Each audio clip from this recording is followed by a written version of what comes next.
So friends, welcome. Today we have a real treat especial. The one and only Loris is going to be telling us about the future of synthesis. So we've all seen places where synthesis is more and more effective. A lot of that work coming out of Wisconsin, UW, MIT, San Diego, like all over, people are making great breakthroughs in synthesis. But there's still some challenges left to push it over the finish line. So Loris is going to tell us how to make that happen. Some background on Loris: he does a lot of amazing work sort of across the entire stack, groundbreaking results in network verification, a lot of fancy stuff with automata, especially tree automata applied to verification and synthesis. He also happens to be an amazing magician. I don't think that directly translates over Zoom, but when we're back together in person post-pandemic, I insist that at the very first opportunity, you get Loris to show you some of his amazing magic tricks. And I think with that, I will go ahead and hand it over to Loris. Okay, well, thank you for the great introduction, Zach. So as Zach said, my goal today is to tell you a little bit about what I've been doing and what we are going to do next. It's really, this talk is about more about the next 5 years of my work more than about the past 5 years in the field of program synthesis, in particular in what I think is one of the biggest limitations right now of synthesis, which is it is not programmable. So let me give an example just to illustrate what I'm talking about. So this is Monica. A little bit about her. So her name is Monica. She's a computer engineer. Like everyone in the last year, she likes sourdough for some reason, and she plays board games, and she likes to try new technologies. So she's one of these people that, she's always on Hacker News and whatnot, trying to see what's the new cool thing. And Monica has a pretty typical job in modern society, which is she works with data, takes data and puts it into some formatted data form.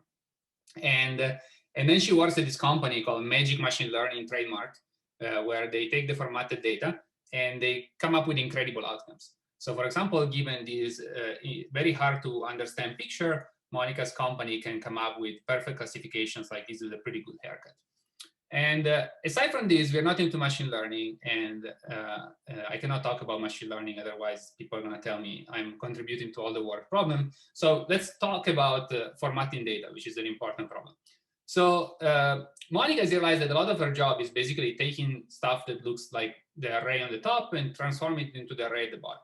So basically, she has some tools that do some magic machine learning tasks, and she has to feed the data in a format that these tools like. And in this case, she knows that when she gets an array of this form, she has to transform it into the one of the form below. And she does a lot of this. Every day she has to code something like this. And she's getting a little bit fed up because it's a pretty repetitive task. And so she's seen on this blog post that says software writes software, program synthesis 101. So if you read this, you pretty much are going to learn program synthesis to some extent. And this is like an AI that other programmers specify intent and really cool stuff. Can a computer program itself? Computers can write programs automatically if we just tell them what we want and without any human involvement. So this is 101, so solved. And then clicks a couple of links, found out that Excel now uses program synthesis. The whole world uses program synthesis. You can synthesize fixes to bugs. You can synthesize network configurations that do everything automatically. You can even synthesize unbiased program for machine learning tasks, whatever that means. And she's like, wow, I'm in. I'm going to buy 3 pounds of synthesis. I'm in. Where do I start? And so basically, at this point, Monica figures out that those articles were a little bit different than she expected. And in particular, she's out there and she says, well, what I read on this article is that you have to give a specification to a program synthesizer, and then the program synthesizer just gives you a program. And she quickly realizes that she has to write this thing called a specification. And she's like, what is a specification? Well, I know that I want this input to be turned into this output. And I know that I want a program that looks like this because my pipeline kind of takes some Python code. So can you give me that? So it's a little bit more complicated. So she finds out that she has to go find a synthesizer that does the thing she wants. So, well, okay, let's go shop for synthesizers. So she goes on the synthesizer marketplace, and she finds that there are lots of synthesizers. Some of them are fairly general. Some of them are specific to certain tasks, like she realizes that some things cannot do everything, but that's okay. And ultimately, she decides to go for UltraSynth 10 trademark as well, which is the new and upcoming synthesizer. And why does she do that? Well, she sees that there is this synthesizer called Rosette, for example, with appropriately thematic colors. And she sees that there is another synthesizer called Sketch. And all of these kind of take different specifications. So she sees that there are all these synthesizers, but all of them, they kind of don't seem to play well with each other. And in particular, she quickly discovers, for example, that flash fill doesn't really work for her because only takes specifications for Excel transformations, and she's not interested in that. And then she has these three synthesizers that look like kind of, they can all do probably the task she's interested in, but she finds out that also they all take different specifications written in different languages, in different, even not just different languages, but different way to specify what you want.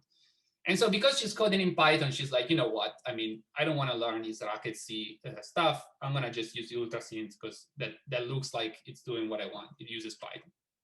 Okay. So she goes there and she basically spends a couple of days learning UltraSynth. And she figures out that, okay, I can actually give you just IO examples. That's what I wanted. And I just have to give this grammar that describes some Python file, some Python program that I want, like some sets of Python programs. And then finally, after a few days of work, she has set up everything. She can finally click a button and UltraSynth spits out a program. Python program, which is what she wants. And it kind of looks right. She says, this is pretty much what I wanted to do. So it kind of works. But then she sees that also it's kind of weird. Like it doesn't look quite like the one she had in mind. And she's using this kind of as a test case, as a very small example. Eventually, she's going to use UltraSynth to synthesize many, many more of these transformations. So she wants to make sure that this is the tool for her. And she said, I don't like this solution. I want a different one. And how do I do that? Well, this is not the program I want. Should I try a different synthesizer? It looks like UltraSynth is not giving the programs I'm interested in. It gives some weird programs. But it's like, I spent so much time learning UltraSynth. I don't want to learn another specification language to try another synthesizer, and maybe it's going to give me the wrong result again. So she says, I'll hack my way around. That's what people do with synthesis anyway. And so she looks at this program that was spit out, and she says, oh, you see, it looks like most of the problem is just that the synthesizer, for some reason really likes to use the minus operator. So one would say this is a negative aspect of the synthesizer. And so she says, well, if the minus operator is the big problem, so maybe I can just synthesize one program that has the fewest possible minus operators instead of synthesizing one that has so many. Big problem. UltraSynth doesn't allow you to write that. You cannot say I want the fewest possible minus operators. In UltraSynth, you basically can, you either have it or you don't have it. And, or you have to hack yourself you have to some way figure out to encode this yourself. So Monica says, you know what? I don't really care in this case for a solution with the minus operator. So let's just throw it away and get a different grammar. And just let's not synthesize solutions with the minus operator. So at this point, Monica spent a lot of time debugging, and she clicks and she waits for a while. She waits a lot of time, actually.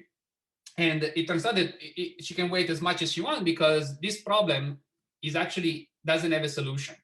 Because as you can see here, the actual solution that Monica had in mind had a minus operator. It's the one that actually decreased the loop counter. So you really need that if you want to write the loop. And it just happened that she basically rolled out even the good solutions. And so in this case, anyway, Monica, after a while, realizes that's what's happened, but she's pretty fed up because in this case, the synthesizer should just say, hey, there is no program. Instead of basically running forever, should just say, what you gave me is a buggy specification, I cannot solve it. And the other thing she was fed up with is that she really wanted a way to program what she wanted. She wanted to say, I want the smallest number of minus operators, and you didn't let me do that. So Monica, she's like, you know, I spent enough time on this. Maybe this technology is not there yet. I'm out. Okay. So we need programmable program synthesis. Basically, this whole story is to just tell you, these are some of the limitations that you face today if you want to be a user of the synthesis technology. So either there is a tool that is right for you, or you're basically stuck. And I'm going to now try to explain why that is so. So what are the symptoms of this problem? So are there questions at this point? I don't know how we're going to do questions. So I'm going to, and I don't see the chat. So if there are questions, please interrupt me. Okay. So yeah, Loris, could you say more a little bit what you mean by programmable? Is this sort of like, I can imagine a few things I want to program. One is I want to be able to programmatically generate specs, or I want to somehow programmatically throw out solutions I don't like, or just parts of them. Like which part of the pipeline do we want to make programmable here? Yeah, so I'm going to answer that then, I guess, with this slide. So what does it mean to be programmable? So why wasn't what I had before programmable? So there are two issues that are there with existing synthesizers and with existing synthesis frameworks. So the first issue is that when you specify a problem, the specification is not domain agnostic.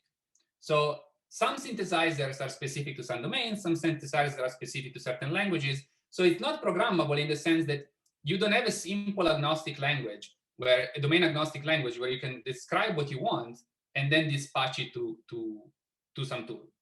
The other issue is that the specification is also not solver agnostic.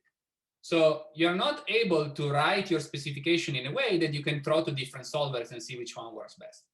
So ideally, we will want to have both of these goals. So programmability means that you should be able to express your synthesis problem without having to worry about what domain you're in and without having to worry about what solver you're going to use to solve your problem. So that's what I mean by programmable here.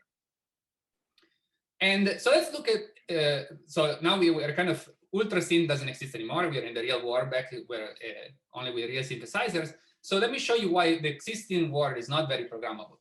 So if Monica had really wanted to spend her time trying to find this synthesizer for a task, basically she would have written, let's say, a specification in Rosette and run Rosette and see what happens. And then maybe they didn't work, and then she would do the same thing in Sketch. And these two arrows are different colors because they're different specifications. They're actually, even some people would say, different encodings of the specification. It's not just about specifying, you're already giving hints to the synthesizer on how to solve the problem. And Simple, for example, is a domain-specific synthesizer for imperative programs. So a little easier to specify, but again, is a different tool. So now, this is also not domain agnostic, because if you want to move to a different domain, you have to change the way you specify and the way you solve. So you will have, again, you can try different tools, but then at the end of the day, you need to do different specifications that don't talk to each other. So all of these errors cannot be reused. They are different errors, they're different specifications. There is a little bit of an exception, and here is where I got excited and started working on this. So if you want to synthesize simple expressions, in particular SMT expressions, which are expressions for which some things are easier. In particular, you can check whether an expression is true or false, and you can find values that make the expression true or false. You can still use some other synthesizers and do your own encoding, and that's what people were doing for a while. But then in 2013, I believe, this framework came along called Cygos. And Cygos is exciting because it's a solver agnostic, meaning that when you write something in Cygos, you don't need to choose the solver a priori. So it's a solver agnostic specification mechanism just for SMT expressions. So it's solver agnostic, you don't need to choose the solver, but it's fixed to the domain of expression. So it's not domain agnostic. The other two problems we have on these slides, you cannot write them in Cygos. And this is cool because once you write something in Cygos, you can use different solvers without having to change anything. You just say, try one, try the other. You can maybe build a meta solver that uses both, and we've done that in our prior work as well. So Cygos is pretty exciting. So why did Cygos manage to do this? What did they figure out? So Cygos figured out that in most synthesis problems, what you care about is having a behavioral specification, so which is what the program should do. You're trying to synthesize a program. You want to specify what that program should do. And in Cygos, they chose to use logic to do so, using logical formulas.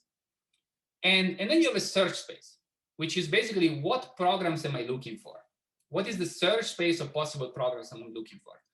And Cygos said, well, let's use something formal that has a very well-defined semantics and that is clean and has nice properties. So they pick regular tree grammars over an SMT expression. So here is the restriction. So basically in Cygos, when you specify a problem, you give me a grammar of expressions and then a logical formula. And your goal is to find an expression in the grammar that satisfies the formula. So for example, the example you will see in every Cygos doc is I have this specification. This specifies essentially the max of x and y. So the max f of x and y should be greater or equal than x, greater or equal than y, and either x or y. And then here is a search space of possible expressions you can use. So this is a subset of all the linear integer arithmetic expressions with conditionals. And then you can throw it to one of these solvers. For example, the EU solver will say, this is a solution to this problem. Okay, and you could call CBC4, it will give you another solution, but they both can solve it. Okay, so specify once, solve multiple times. That's kind of the cool thing. So basically, Cygos was able to abstract the specification mechanism to something entirely declarative, something that doesn't use language-specific or domain-specific, language-specific construct. Like it doesn't use C, it doesn't use Racket, it doesn't use Java. It's just entirely based in formal methods. So, but if Monica wanted to really synthesize an imperative program, and why can't she use Cygos? Well, because Cygos only works for SMT expressions. And on the surface, this sounds like the typical problem. It's like, well, you know, you can just change it, whatever it is. Just make it so that it's not for SMT expressions. But here there is really a reason why Cygos was designed for SMT expressions. And the reason is that, yes, it manages to be solver agnostic by using logic and formal languages. And the reason it's not domain agnostic is because it was the easiest way to handle the SMT expressions was that they have a standardized semantics. So SMT expressions, some people have sat down and decided what their semantics is, and it's never going to change, hopefully. Even though I was in a chat with Max today, and they say we should change them. So I don't even know if that's true anymore. So point being, but like hopefully some expressions have a semantics, many people have agreed upon, and you know what to expect. So basically, Cygos says there is this all nice language where people have agreed on what the meaning of things is. So let's build a synthesis agnostic, a solver agnostic framework for this domain, SMT expressions.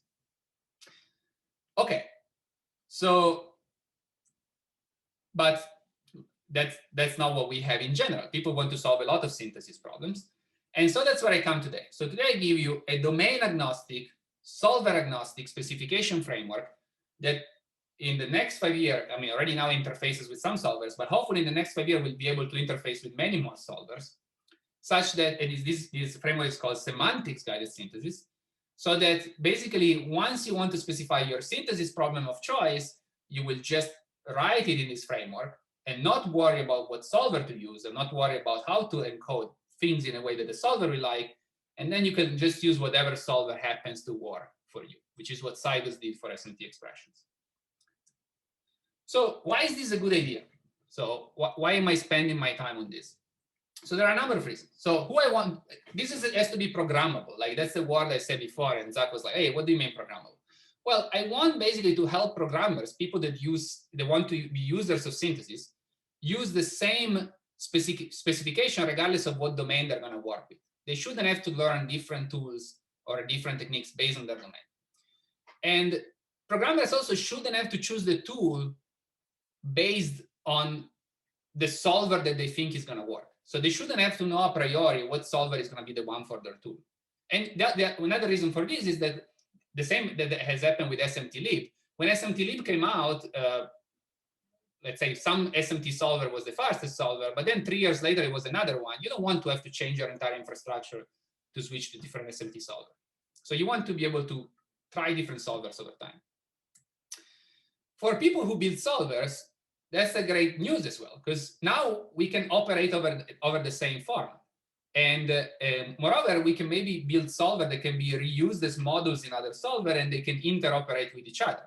So we've done this in some of our projects where basically you can use one solver that is good at something to do something that is useful for you, and another solver that is good at something else, and make them talk to each other to get the best of both worlds. And this is not possible today. And finally, and most importantly, we can finally write synthesis benchmarks in a way that is unified and standardized and enable solver competitions, which has been proven to be successful for SAT, for SMT. For Cygos has been also what I would say successful, because basically we can solve, if you look at the number of synthesis tasks we can solve in Cygos, there has been an exponential improvement. Okay? So in this talk, basically, I hope I convinced you that it's important to build such a framework to make synthesis programmable. And I'm going to next describe the framework, the Cygos framework. I'm going to show you that we already have built some solvers for this framework. And I'm going to show you a number of things that this framework enables that are very nice. And and one more reason to have a programmable framework, and then just show you some experimental results just to show it's all possible. So are there questions? No questions, or some questions. Okay, let's dive in. So what is SEMGS? What is semantics-guided synthesis? How does it work? So as I said, this is the whole picture we have. We want to be able to write these programs in a domain agnostic and solver agnostic format. What does that mean? Well, we know what that meant for Cygus. You have to find a way to define the behavioral specification and the search space. And I'm going to show you also later that what doing things at this level of abstraction also enables us to kind of have one day potentially more features that we want to have in a specification language. Maybe quantitative objectives. These happen with SMT versus max SMT. We also did something similar with Cygus. Maybe probabilistic constraints. So you want to be able to add theories to the specification, and having a unified specification system, unified and logic-based specification mechanism will help us with that. So what is a SEMGS problem going to be? So because that worked well with Cygus, the behavioral specification wasn't the problem in Cygus. So using a logical formula to describe what you want is a good idea. Okay, so we're going to keep that. We like that you can write, this is what my function should do. The problem of Cygus was the search space. I was only able to describe set of SMT expressions. And that was the problem we had. So how do I fix that? Well, I'm still going to use a grammar, but this time, because I don't know what the user is providing, is not SMT expressions, I'm going to receive user-defined terms. So the user is going to say, well, you know, I'm synthesizing these weird imperative programs that use go-to statements, so you have to handle go-to statements. So what is the problem? If the user is allowed to give me whatever terms they want, what do I need to get this to work? Anybody wants to guess? Semantics. Semantics, yeah. And that's why it's called SEMGS. Wow. The class is strong. So we need a user-defined semantics and not just a user-defined syntax. And the trick here, and if you haven't heard this before, is constraint horn clauses. So if one thing if you haven't learned about this concept before, this is a very powerful concept from logic, and we're going to use them a lot. So constraint horn clauses are going to be our friends. Okay, so this is sorry I flipped it from vertical to horizontal, but this is what a SEMGS problem is going to look like. I'm going to have a language syntax, a language semantics, and then a behavioral spec. So I already told you what the syntax is a grammar. Grammars are good, same as for Cygus, but no, this time they can come up with anything. Like the grammar, in this case, this is a Cygus grammar, like it's a grammar of simple expressions. But in the examples I gave you, maybe I want to do regular expressions. So I can have terms that are regular expression terms. Maybe I'm doing loopy programs like Monica was doing. And so you can handle all of this. This is just a grammar of terms. Okay, same thing you will write in Yak or your favorite parser generator. So let's fix this one for an example. So we're going to use what Monica was trying to do, synthesize loopy programs as an example. And now I want to give it a semantics. Okay, so how do I give it a semantics? Is using constraint horn clauses. And what is this? So let's take a little piece of our grammar. So that's the grammar I just showed you in the first slide. Let's focus on the black line where I have essentially statements. So a statement is a statement followed by a statement, or is X assigned some expression or Y assigned some expression. How do I give the semantics of statements? Well, if you've taken any class where you learn about operational semantics, you need to give me an object and the relation that describes what the semantic is. So every term in S, so in the language of S, so hopefully my grammar is such that all derivable things have the same type, otherwise it's a ill-type grammar. So every term that I can derive from S in the language of S is something that takes as input a state and produces another state. So in this case, we have two variables, let's say X and Y. So the semantics of the term X assigned X and Y is basically, if you run it on the state 1, 0, it gives you 0, 0. Okay, so that's the semantics. That's how you will build a compiler for this language. But Okay, but that's how you will write it in a paper. We really need a way to encode it in a logic. So the way you will do this, if you were to formalize it in your favorite theorem prover, is that you will introduce some kind of relation that captures what I just showed. Okay, so you will say the semantics of anything derivable from S, it's a relation that takes a state, takes a term, and takes another state. So it contains triples of this form. So in this case, this triple is in the relation because it's a valid semantic triple. Okay, so this is just the type of it. I'm just saying this is what the type is. Now I need to basically write some rules that guarantee that that's indeed the semantics. So that basically this relation is inhabited by only the things that have that actual semantics. Okay, so basically gamma ts gamma prime is in this relation if and only if when I run ts on gamma I get gamma prime.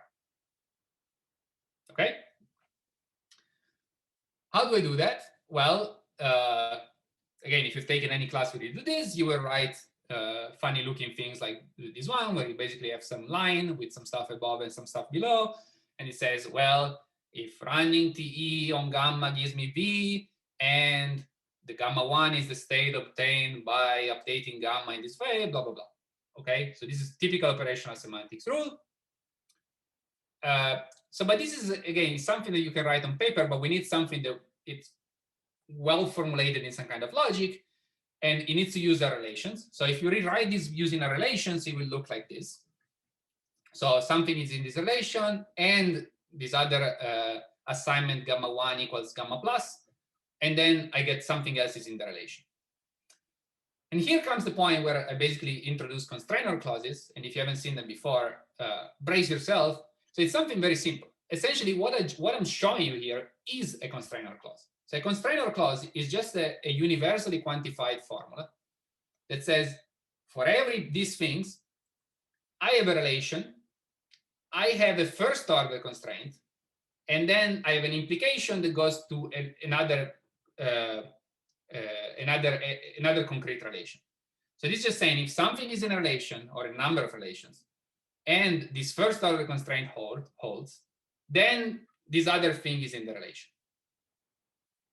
Okay, so and all I'm doing here is really translating that inference rule as basically this is the head, this is the top of the rule, and there is a first order and there is a relational part. Okay, so all I'm showing you is that these two things are the same. Okay, are there questions about this? Yes, so there's kind of a lot going on here, so I want to slowly digest this. So in the first rule, in the top rule, it kind of feels like there's a mix of both denotational semantics and operational semantics. So you have the brackets and also the horizontal line.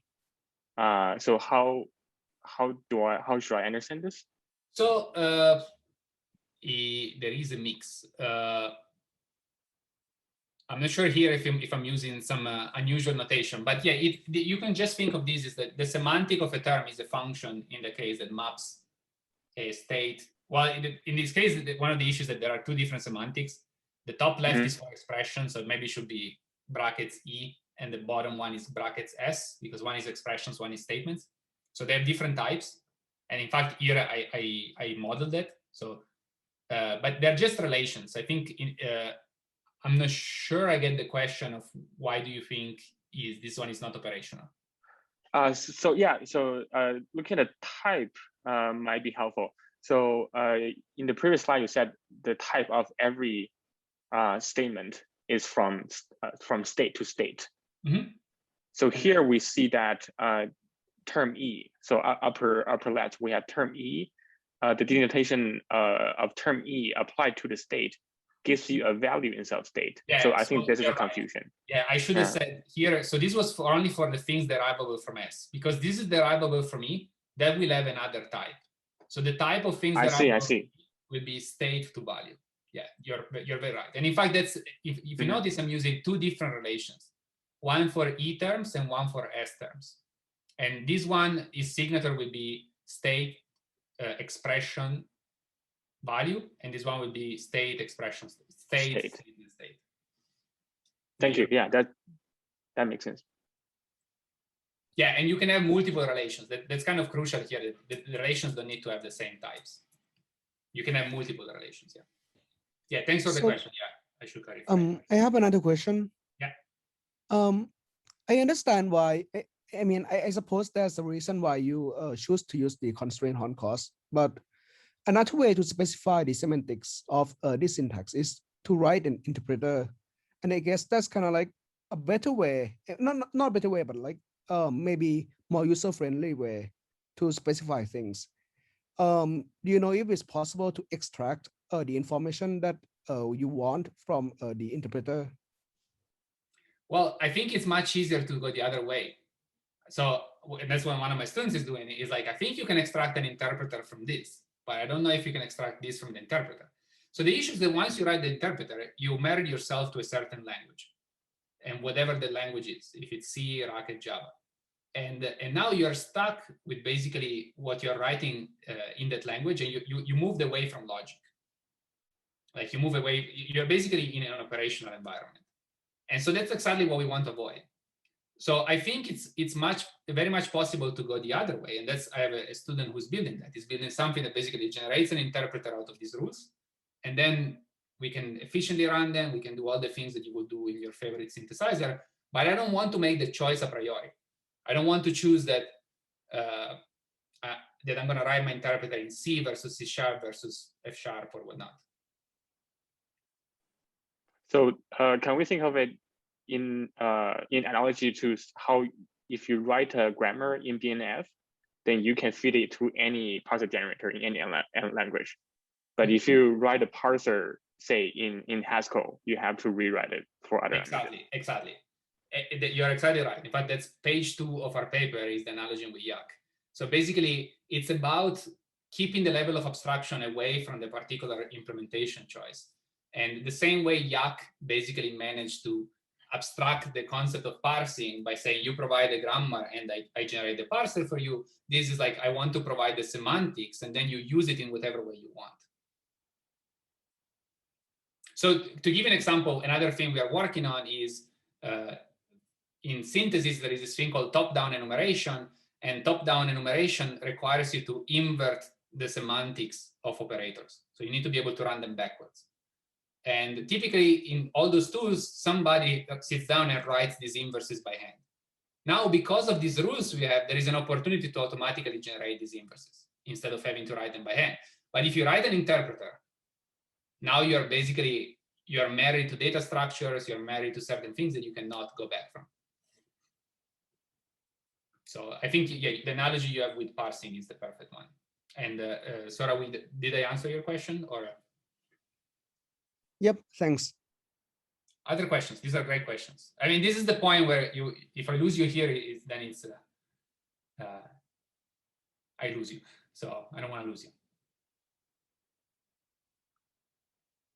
Okay. Show these.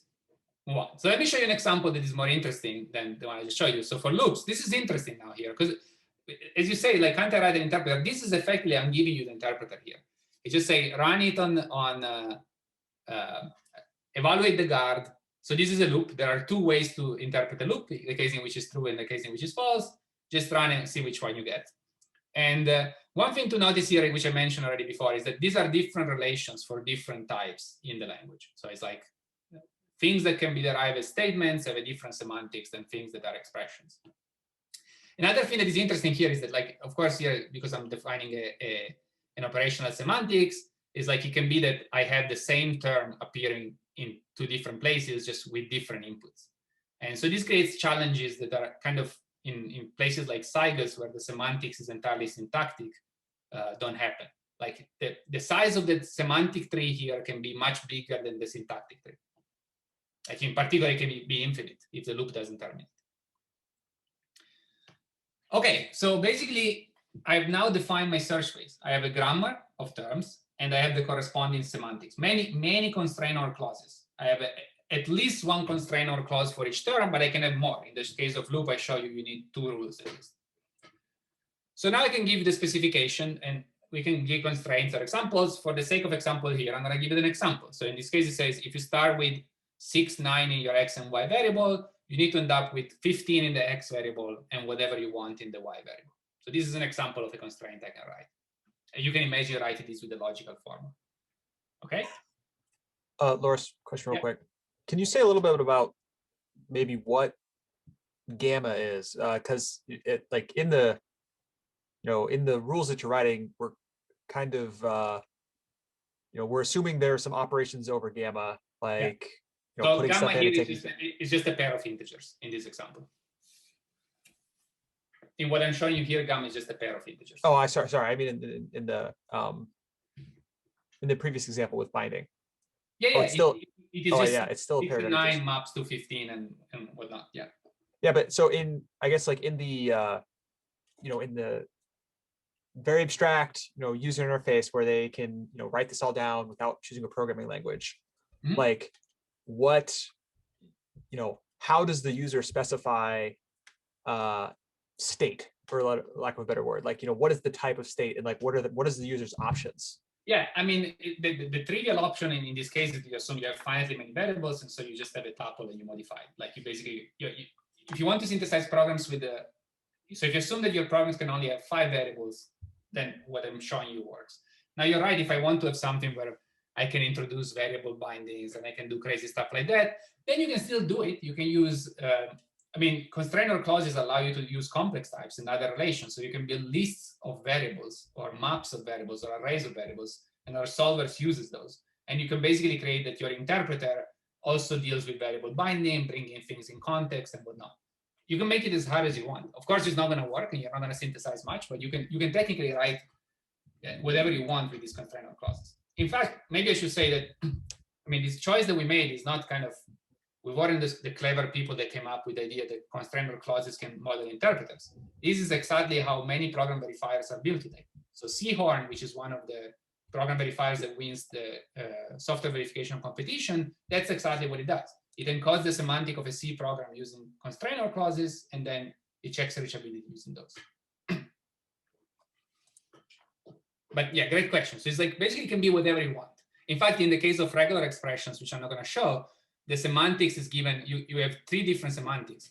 One using the usual string matching, but you can also have a semantics where you create a matrix and you say all the substrings of your string that are matchable using the expression. So you say, for example, A star and your string is ABCA. You say A star matches the empty string, it matches 1, 1, and it matches 4, 4. So you build this matrix that tells you all the things you can match with that expression. So it can be an arbitrary, and we did that, by the way. We did that with the matrix, and we can also synthesize some stuff. So you can use any SMT type you want.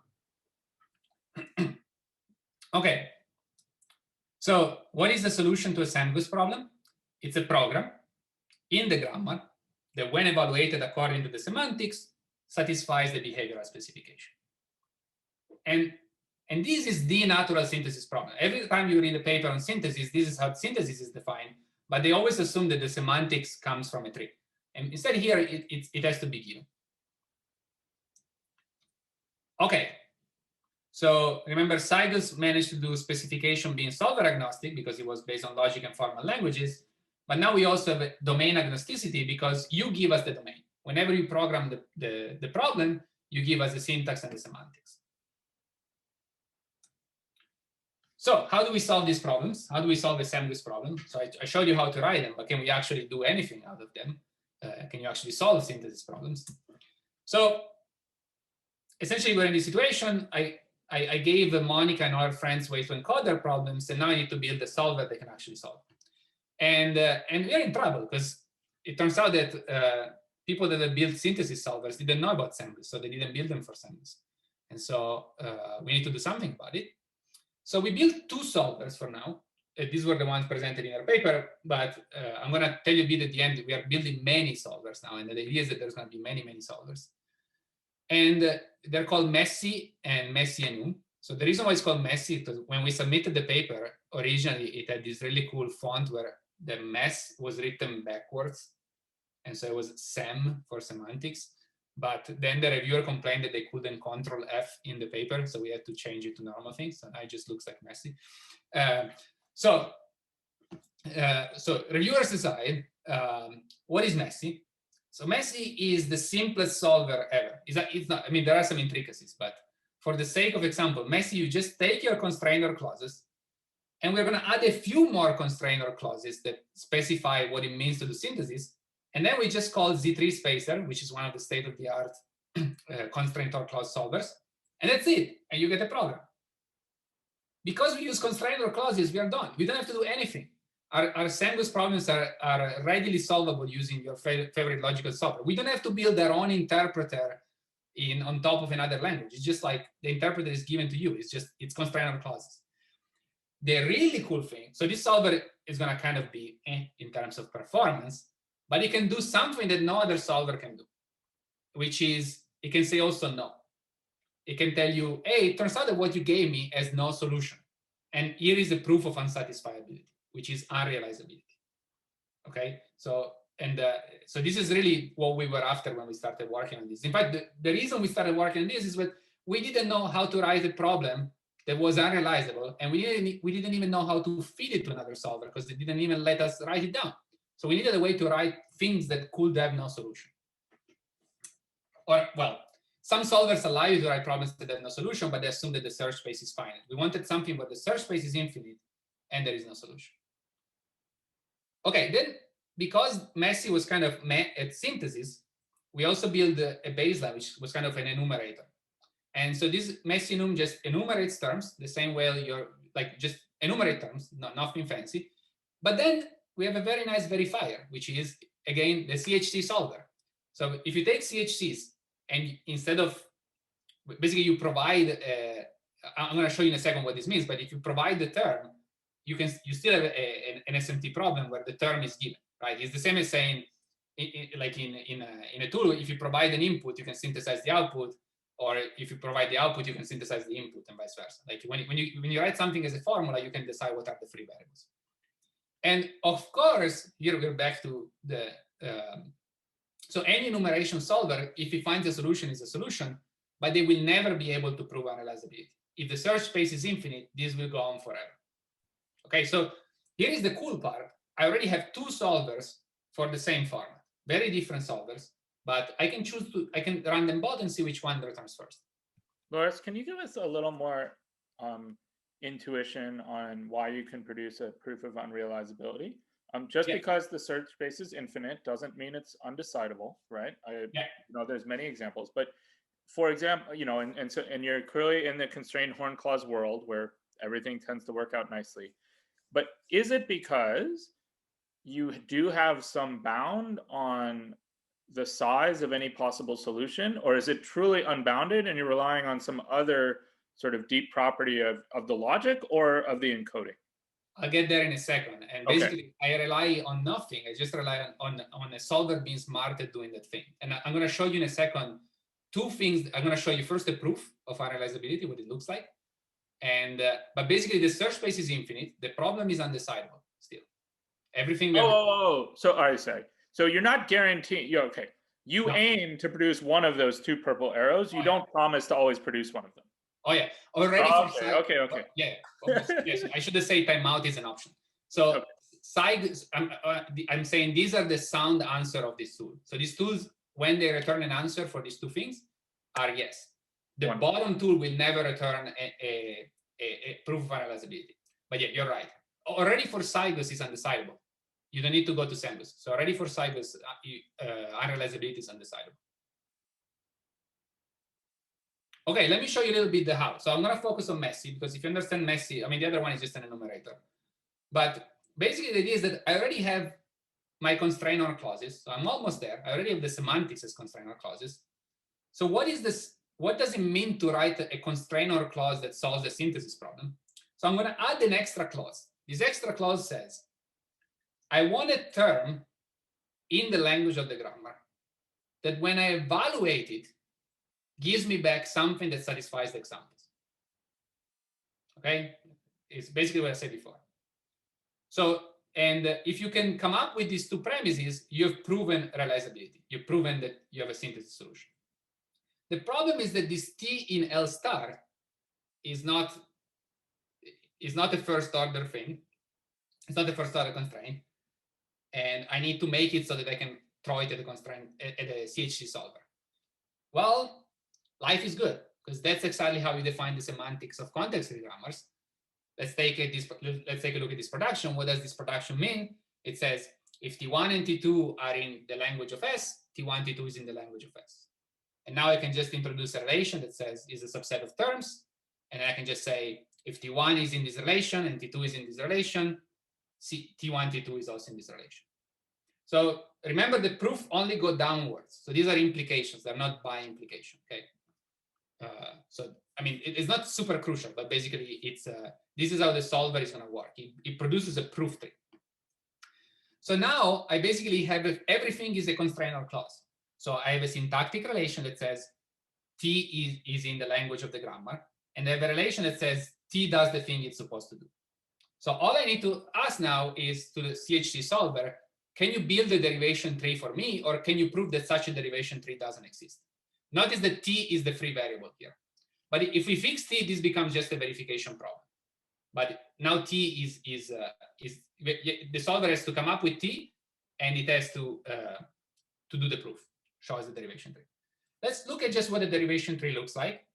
So let's look at the syntactic part first. So basically, it's what you expected. You apply your grammar rules, and you basically build a derivation tree. This is pretty much a derivation tree in a grammar. Okay, this is isomorphic to how you would build the derivation tree in a grammar, production by production. The semantic part, same story. I'm basically just applying the various rules of my language. I have various semantic rules and says, oh, you run it here, you run it there, you get this intermediate output. So basically the solver comes up with all these things.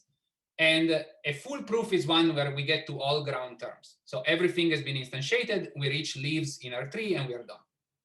Okay?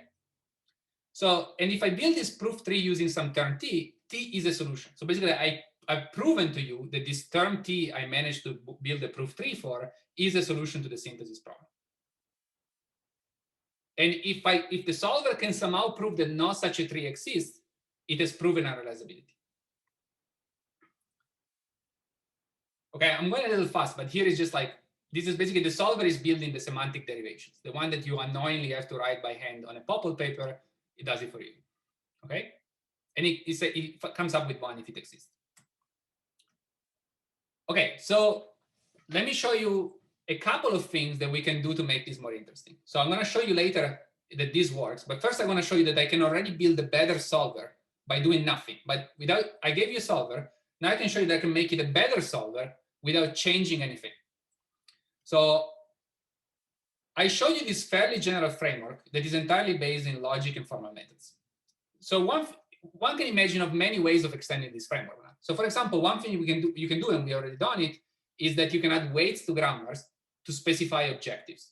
So for example, remember Monica here wanted the fewest minus operators. So we can say that a minus operator is cost 1, and now I want the program of least cost. And we have a meta algorithm that can solve this problem without changing the underlying solver. So that's the nice thing of having a formalism, is that you can reuse solvers on top of other algorithms. I'm not going to show you that. What I'm going to show you is what you can do with the semantics. So what I show you now is how to give the usual semantics you will give to a programming language. So I show you the semantics of loops. We gave a semantics. We went along with it, and life was good. But nothing prevents me from giving different semantics. So I can give an abstract semantics, one that uses abstract domains. And this was done in some synthesis tool, in particular by Wang et al. I can give bounded semantics, like many synthesizers do to achieve tractability. Or I can actually define custom operations like DSL-based solvers do. I can define some special language where maybe I can build a specialized solver for it. And let me show you an example of the first two. And the point again, I'm doing all of these at the specification level. I'm not changing the solver. The solver is the same, or the solver can specialize to some semantics, but I'm not changing the solver. I'm reusing ideas. So let's look at an abstract semantics. So let's say that I'm trying to reason about some bit vectors, and I have this semantics that gives me back values and then takes their n. So I can have an abstract semantics that instead of computing values, only computes their parity. So it only tracks the first bit. So this semantics basically says, if the first bit is this and the first bit is that, and I'm doing the end, the first bit is their end. Notice that for the end operator, you can do this precisely, right? You can if you take two even things and take their end, they're still even. If you take the odd, they're still odd. If you take an odd and an even, you get even. Okay. So and I can do this because I just have to declare it differently. I just give a different type to my relations. Now they return a bit instead of a byte and whatnot. Why is this interesting? So this feels like a much easier problem, right? If you give me the semantics, running programs is very easy. I just have to evaluate their first bit. In particular, every program terminates. If you assume that the original were integers instead of bit vectors, every program here can have two values. It's 0, 1. So if you run it for a while, eventually, even a loop eventually either terminates or comes back with the same values it started with. So the cool thing here is that if you run your solver and it says there is no solution in this abstract domain, it means that there is also no solution to the problem in the original semantics. So because the abstract semantics over approximates the semantics of the original semantics, you have the no solution in these more relaxed semantics, means that there is no way you're going to find a solution with the concrete semantics. This is the principle of abstract interpretation, right? If you run a program in the abstract domain and it still doesn't reach the bug, there is no way that the concrete semantics will reach the bug because we are over approximating. Similarly, I can under approximate my semantics by bounding loops. So I can modify my loop semantics so that it takes a parameter k and runs for a most k iterations. And guess what you get here? Well, if you find a solution in this restricted semantics, of course it is a solution in the original semantics. But now all I have to do is basically, first of all, I can potentially manually derive these semantics. And second, automatically derive these restricted semantics. And potentially I can also prove that they have these relations I just said, where I over or under approximate. So this gives me a new tool. Somehow without changing the solvers, I can play with the semantics and try the same solver with different semantics and use the solution. And we did this, and we have a bunch of benchmarks. I'm not going to go fast because I see Zach was giving me signs. But basically, with the standard semantics, we could only prove, let's say, some things were unrealizable. And so this is for realizable, actually. But now, when we use different semantics, we can prove more things. So basically, by changing with various semantics for the same problem, we can solve more problems. And similarly for unrealizability, by changing the semantics, we can solve more problems. And so this is the exciting part. I didn't change the solver. I'm just giving semantics that give me these properties. And unfortunately, Dan has left, but I wanted to show this. This is an example of the proof of unrealizability that we can automatically generate. So this is an example where we were trying to do something, and it turns out you cannot do this. You're trying to compute the XOR of two variables using only the AND and the OR. And the tool here was Z3 produced a lemma that was like, no matter what you do, at this point, X prime and 4 will always be equal to 4. And we wanted it to be 0 at this point. So basically, it has built a proof that the third bit will always be 1, no matter what you do, and we need the third bit to be 0. And so this is something really cool. Basically, it wasn't a trick. It was basically we were able to derive lemmas about our synthesis problem. So to conclude, I'm going to thank all the people who made this possible, and there's many more probably that I forgot. And Jimbo, here is the person leading this work. And we talk about this spaghetti problem with the word of synthesis. And I hope I convinced you that SamGus kind of solves it. And I give you two solvers, but I'm hoping that other people are going to build more solvers, maybe based on Rosette, Sketch, or maybe whatever is the next solver. And maybe these solvers are going to be good at different things. And that's great, because that's what we want. We want that people write specifications, and then the solvers, they choose them later based on what works. And maybe we can write all unified benchmarks and have SamGus competitions to see who's the best. So with this, I thank you, and I end because I'm almost out of time.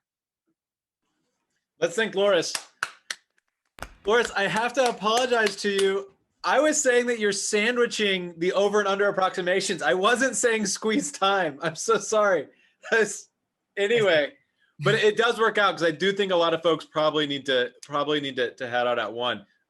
Really exciting talk. Super enjoyed it. I know we're gonna talk again later, so I want to give a chance, students, any questions about Loris's talk here.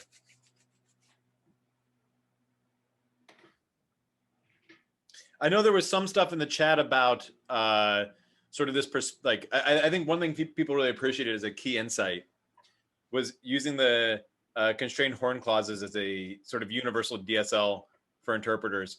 And I also saw some eyes light up once they saw, using both the grammar and semantics this way to search backward to find the solution.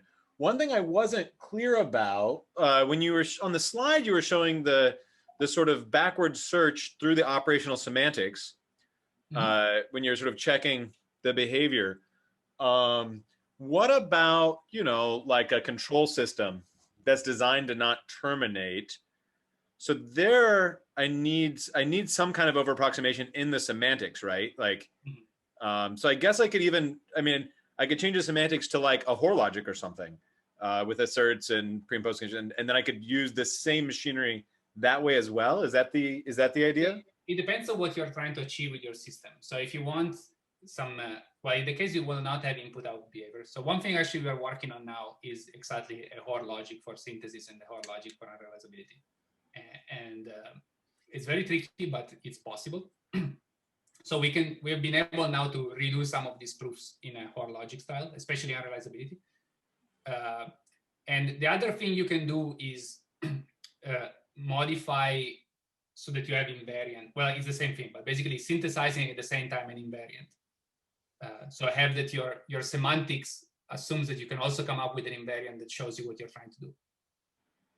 Like think of it, let's say. Yeah, so it just becomes another search, right? Like I need to find that I, and I know the constraints on I, right? It has to imply itself. If it's true before the body, it has to imply itself again. And now if I have a language for invariance, well, I just search that too. Yeah. Essentially, you can assume that at some point there are some extra free variables. Right now, the only free variable you have is this T that is constrained by synstart, but you can have other variables called I invariants that you can synthesize to make your proof go through. It's agnostic of what you want to put in it. And the more you get, the harder it gets, but it's possible, yeah.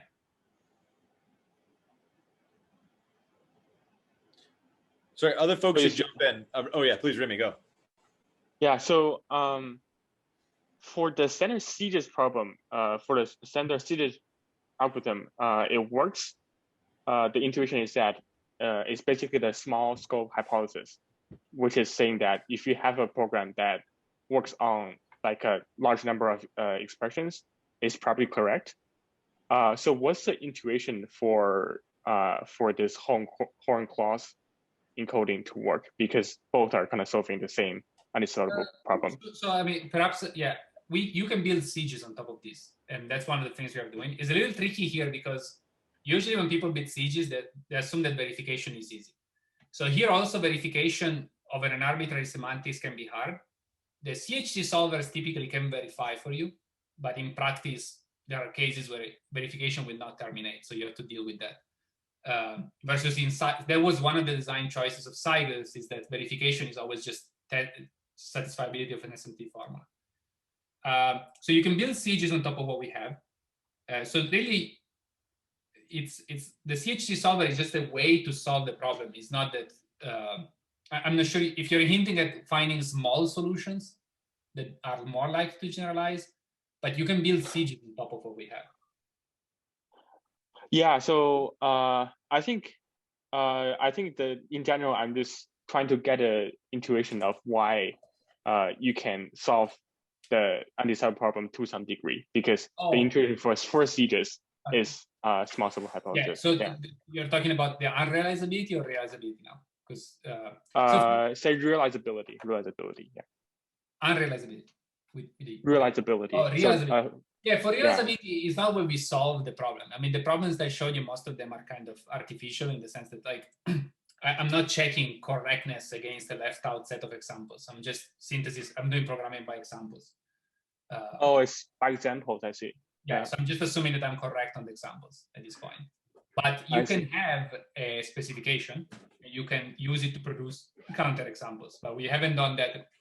We didn't want in experiments that the verification harness shadows somehow whether we can do synthesis. I see. So your emphasis is more on the unrealizability side for MESI. Yeah, that's one thing that we were definitely more excited about. But ideally, yeah, if you have a good synthesizer and a good verifier, you can do the same as other synthesizers would do. Just do CGs and verify. Got it. Yeah. We have a verifier. It's just it's a bit slow. Probably with some random. I mean, I didn't say at the end, but basically what we are doing now, I have 6 students that are working on basically building all these solvers. And a lot of it is we are redoing all the things that people have done in a domain-specific or technique-specific way. We are trying to generalize them to this domain. So we are building a bunch of so we are building an interface with Rosette. We're building an interface with Sketch. We're building an interface, and each of them has a limitation. So some Sengus problems, you cannot compile them to these tools because you have to under-approximate the semantics. So if you want to do that, we need to come up with automatic ways to under-approximate the semantics, and it turns out that that's itself a synthesis problem. We are trying to use prose. Prose requires an inverse semantics. So another problem we're working on is how to automatically invert semantics of programs. And it's tricky because when a forward semantics is functional, the inverse is relational, meaning that think of it as 5 plus 6 is 8. So if you give me 5 and 6, 5 plus 6 is 11. But if I say, here is 11, and I obtain it doing plus, there is 0, 11, 1, 10. You have all the possibilities to do the combination. So the inverse is not a function anymore. And so this is an interesting new synthesis problem we're working on. So basically, to generalize a lot of the techniques that people have done to this domain, we need to solve a lot of new challenges. Another thing that I talked to a lot of you about, let's say we want to do a quality saturation. Well, big problem because I'm giving you the semantics, but I'm not telling you anything about properties of programs. I'm not telling you whether things are commutative. I'm not telling you whether things are associative. I'm not telling you, you have to discover all these things. So I was excited to hear some of you are working on this, and that's something we are also interested in. So perhaps I should talk to Zach more. I'll send an email today, so hopefully in a couple of months we'll start.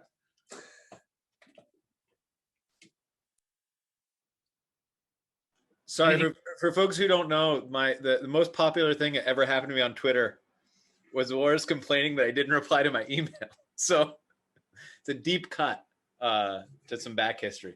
So let's thank Loris once again. That was a great talk. Super enjoyed it. Lots and lots of fun.